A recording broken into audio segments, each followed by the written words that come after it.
an extraordinary group of leaders, and I thank you all for the time that you have taken to be together, for us to have this. I love you back.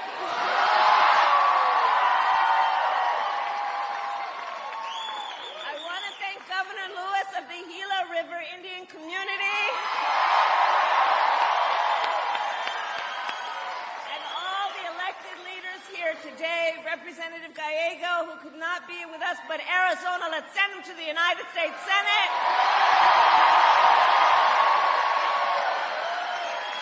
And let's send former Navajo Nation President Jonathan Nez to the United States Congress.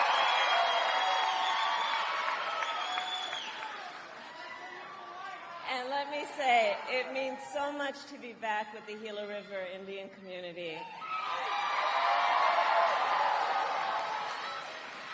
Last summer, I became the first Vice President of the United States to visit this tribal nation.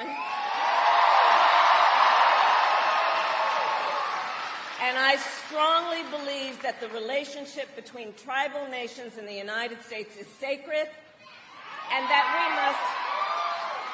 we must honor tribal sovereignty,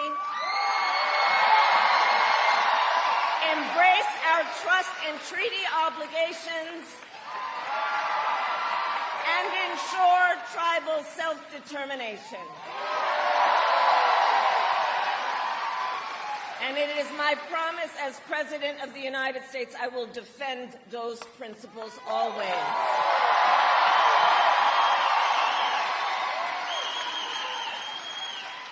And before I continue, I will say a few words about Hurricane Milton, which has cut a path of devastation across Florida and follows closely, of course, on the heels of the damage caused by Hurricane Helene to communities across the Southeast.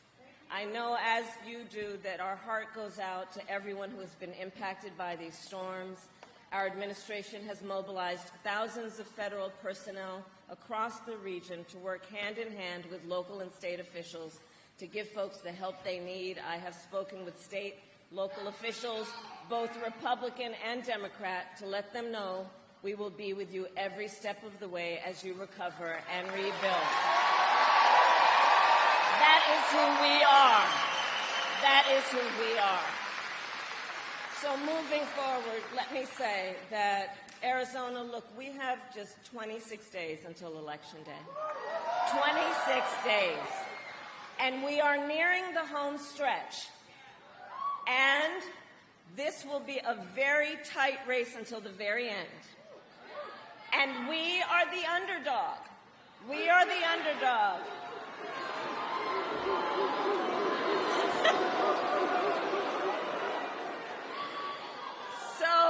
So we have some hard work ahead of us, but we like hard work. Hard work is good work. And with your help in 26 days, we will win. We will win. We will win.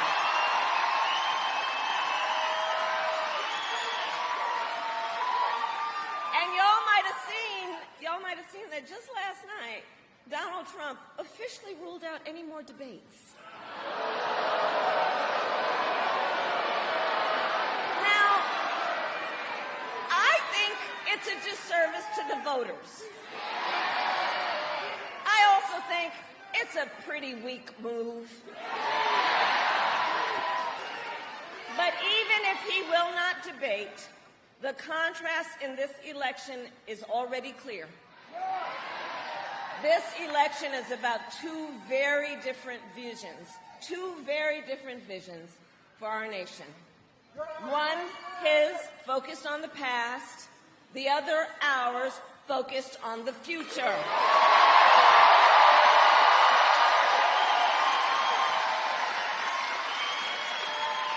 Including being focused on the issues that matter most to working families across America, like bringing down the cost of living, investing in small businesses and entrepreneurs. Do we have any small businesses in the house?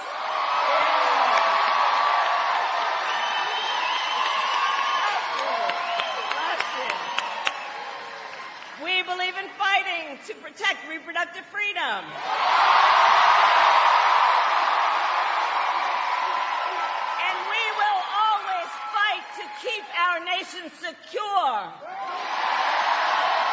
and honor our military service members.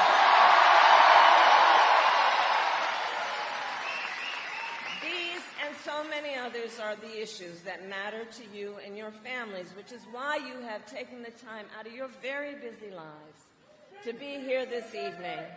But that is not what we hear from Donald Trump. We don't hear about these issues.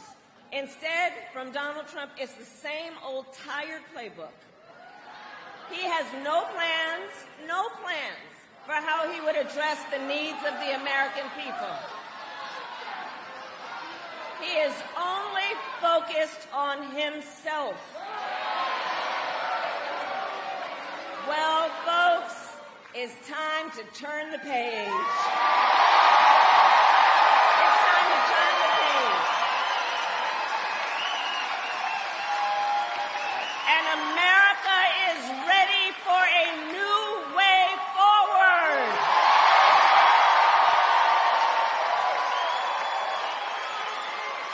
And ready for a new, optimistic generation of leadership for our country.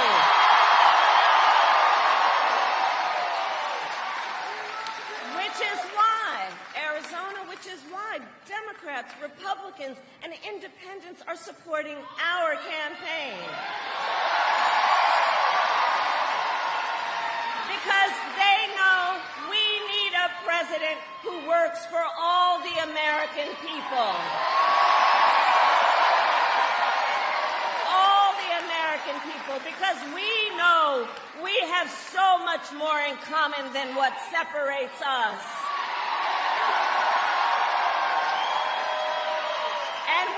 Exhausted with those who would try and have us as Americans point fingers at each other. We're tired of that. Enough.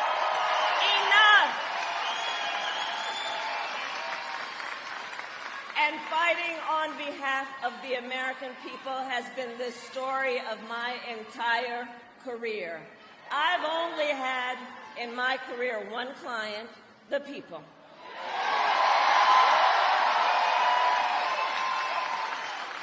As a young courtroom prosecutor, I stood up for women and children against predators.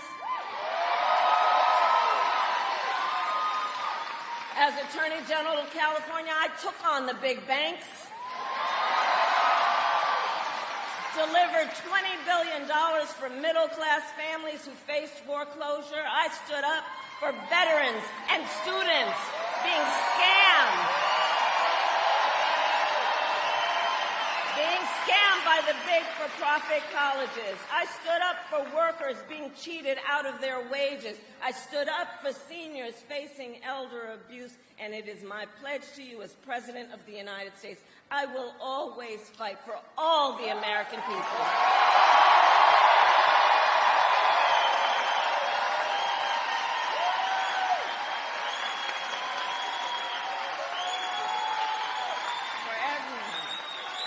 Together, we will build a brighter future for our nation.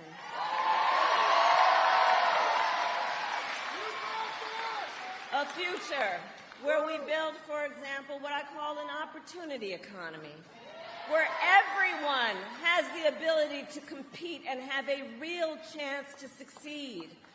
Under my economic plan, we will bring down the cost of housing. Arizona, you know that's an issue we need to deal with. We will help first-time home buyers with their down payment, with $25,000 down payment assistance. We will help entrepreneurs start and grow small businesses, knowing you are the backbone of America's economy.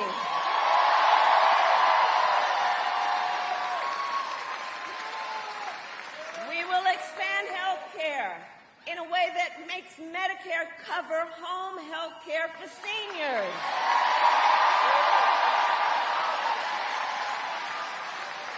Because we know it's just not right that people have to spend down all their money to qualify for Medicaid to be able to take care of what is basically about dignity when it comes to home health care.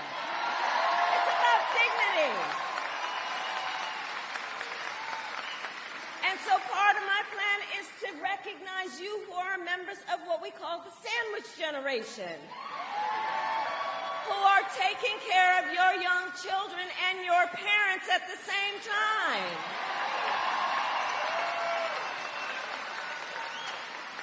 Knowing what that does in terms of the emotional, the physical, the mental burden that you are carrying, just trying to take care of your family. And we need to have policies in our country that see you and lift you up, knowing it is a matter of dignity and just what is right.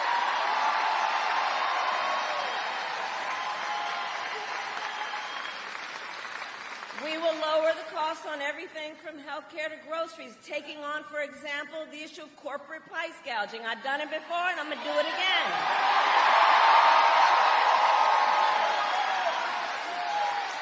We will give a tax cut to 100 million Americans, including $6,000 during the first year of your child's life to help you be able to buy a crib or a car seat or all the things you need at that critical stage of your child's development. And all of this is to say, I will always put middle-class families first. I come from the middle class. I come from the middle class. And I will never forget where I come from.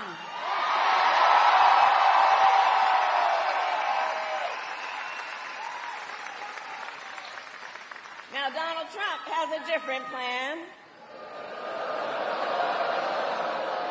Just Google Project 2025. And I continue to say, I can't believe they put that in writing. You know, they published it, they bound it, and they handed it out. They're out of their minds. And it is a detailed, dangerous blueprint for what he will do if he is elected president again. Donald Trump will give billionaires and corporations massive tax cuts. Cut Social Security and Medicare is what he would do. And impose what I call a Trump sales tax, a 20% tax on everyday goods and necessities, which will cost, the economists have said, the average American family nearly $4,000 more a year. On top of this, Donald Trump intends to end the Affordable Care Act.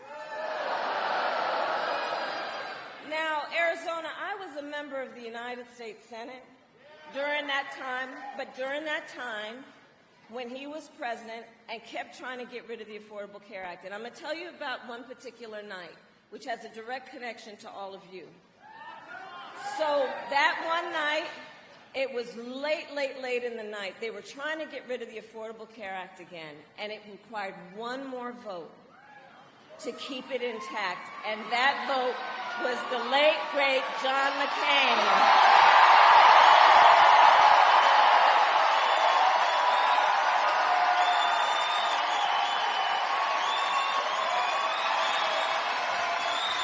A great American, a war hero, John McCain. And I'll never forget that night. So we're all standing in the chamber, and we're waiting. And then, you know, in the Senate chamber, there are these big wooden doors. And it was like out of a movie. The wooden doors broke open. And John McCain came walking into the well of the United States Senate and said, "No, you don't. No, you don't. No, you don't."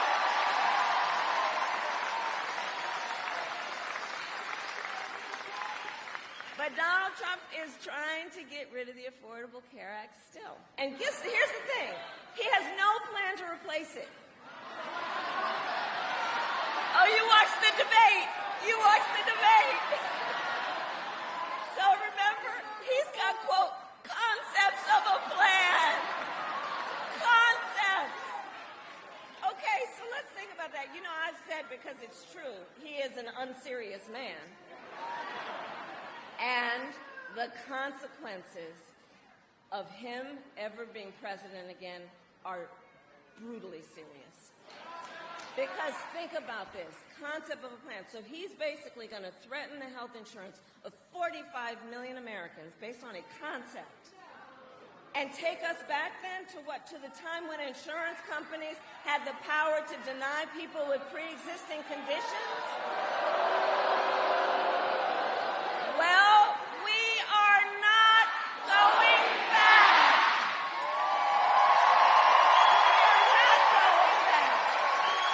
We are not going back. We are not going back.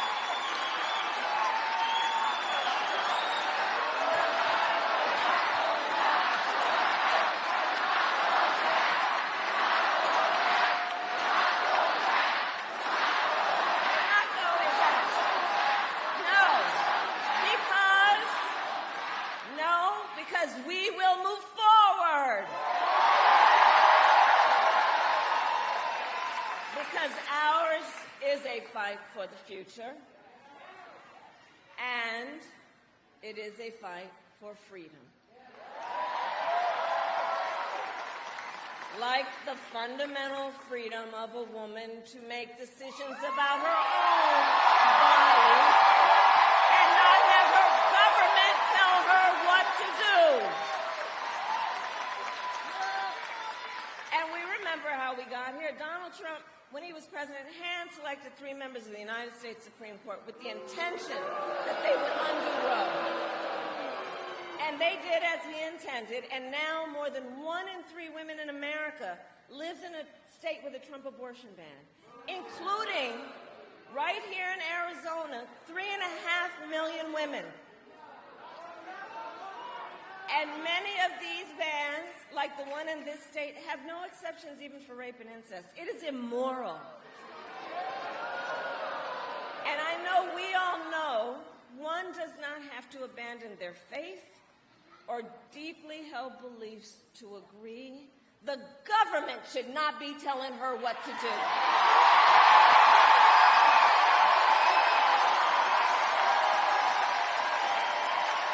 Not the government. If she chooses, she'll talk with her priest or her pastor or her rabbi or her imam, but not the government. So Arizona, we need to fight this battle on every front, and in this election, you have the chance on the state level to vote yes on Proposition 139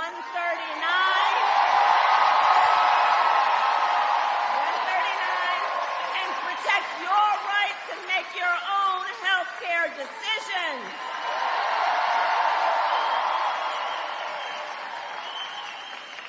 And then, when Congress passes a bill to restore reproductive freedom nationwide, as President of the United States, I will proudly sign it into law. Proudly.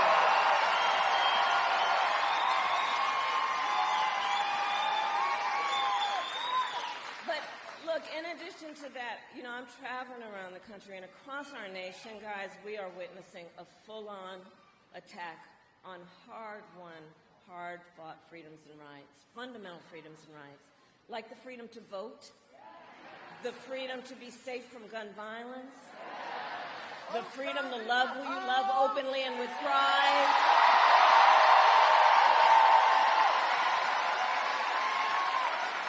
and the freedom to breathe clean air and drink clean water.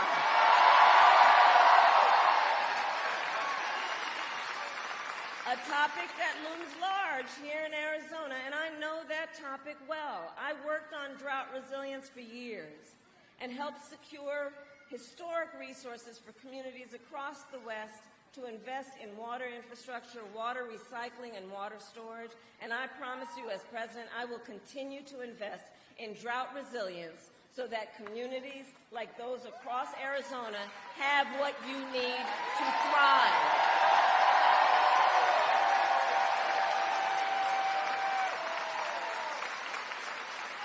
Look, so much is on the line in this election. 26 days to go.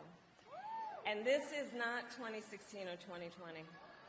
The stakes are even higher Because remember, a few months ago, the United States Supreme Court told the former president he is effectively immune from whatever he does in office. Now, because you all know, just imagine Donald Trump with no guardrails. He who has vowed if he were reelected, he'd be a dictator on day one. Who will weaponize the Department of Justice against his political enemies, and who has called for the, quote, termination of the Constitution of the United States of America. And let us be clear. Someone who suggests we should terminate the Constitution of the United States should never again stand behind the seal of the President of the United States of America. Never again. Never again. Never again.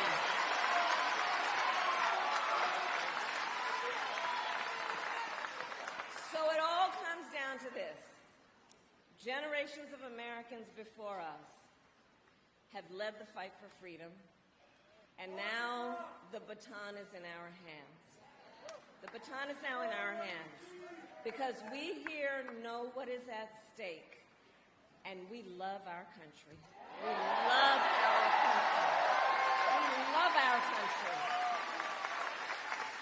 And I do believe one of the highest forms of patriotism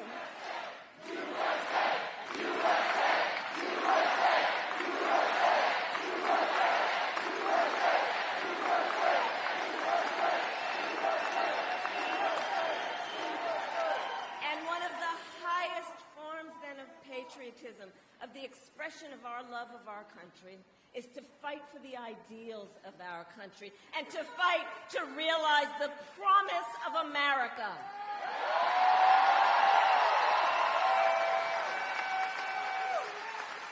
So the election is in 26 days. Here in Arizona, early voting has already started statewide. You can cast your ballot today or any day between now and November 5th. So now is the time to make your plan to vote. And if you have received your ballot in the mail, please do not wait. Fill it out today. Return it in today.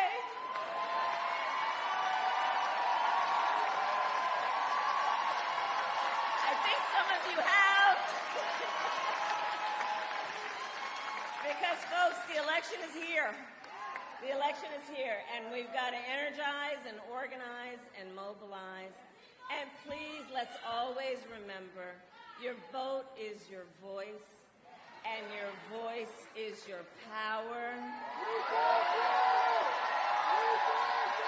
And so, Arizona, I ask you, are you ready to make your voices heard?